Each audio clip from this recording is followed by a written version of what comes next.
Bonjour tout le monde, ici Alix, Saint-Aubin, kinésiologue à la clinique du PEPS de l'Université Laval. Donc aujourd'hui, je vous reviens avec une nouvelle vidéo de course à pied dans laquelle on va parler de musculation. Donc la musculation, pourquoi c'est important? C'est que ça va vous permettre d'optimiser vos entraînements, d'améliorer vos performances et même de prévenir les blessures. Alors sans plus tarder, on commence maintenant. Donc le premier principe en fait qu'on va parler, c'est le gainage, qu'on appelle aussi le core. En fait, ça représente la musculature du tronc et des abdominaux. Et en fait, l'avantage d'avoir un bon core, c'est de permettre de transmettre la force générée à l'exercice de course à pied vers le bas du corps pour permettre une meilleure stabilité de l'appui à chaque foulée et aussi de par le fait même une bonne conservation de l'énergie.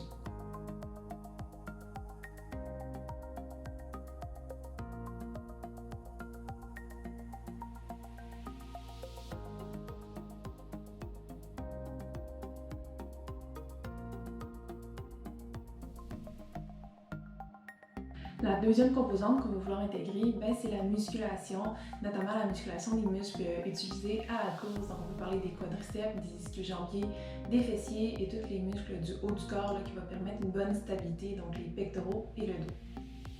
En fait, l'idée, c'est de commencer avec de l'endurance. Donc, l'endurance, qu'est-ce que j'entends par là?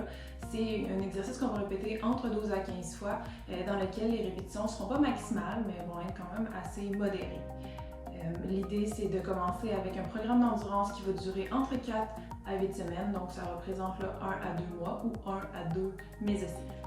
La musculation en endurance, on va essayer de la faire 2 à 3 fois dans notre semaine et on va choisir environ 6 à 8 exercices qui vont cibler les grandes masses musculaires et on pourrait continuer aussi avec quelques exercices de gainage.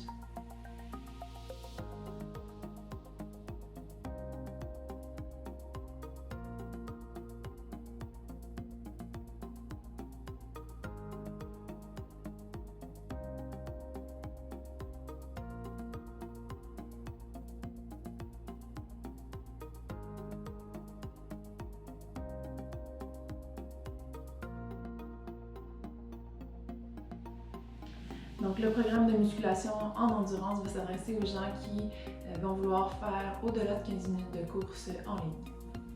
Donc, le dernier principe que je vais vous parler, c'est l'équilibre et la force de la cheville. Ce principe-là, il est très important chez les débutants parce qu'en fait, la cheville et la jambe, c'est l'intermédiaire entre la force qui est générée en haut du corps et le sol. Donc, si on a un mauvais intermédiaire, nécessairement à ce moment-là, la force va être beaucoup moins efficace.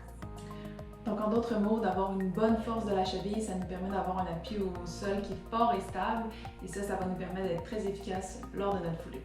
Et de façon complémentaire, donc on va avoir la proprioception qui est aussi l'équilibre, qui va également venir jouer au niveau de la stabilité au sol quand on va faire nos foulées. Alors, paramètre super important à ajouter dans cette composante.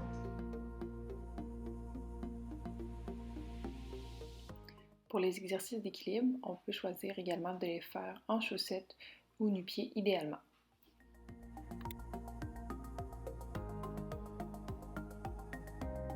Donc finalement, l'idée quand on veut intégrer la musculation à notre quotidien, c'est d'y aller de façon très progressive et d'être surtout à l'écoute de son corps pour éviter de se blesser.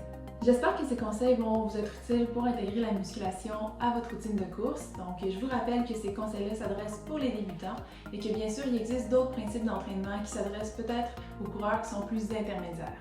À ce moment-là, mon collègue Marc Brunet va faire d'autres capsules pour vous en donner un petit peu plus. Donc, d'ici là, je vous souhaite un bon entraînement, à vos haltères et à la prochaine!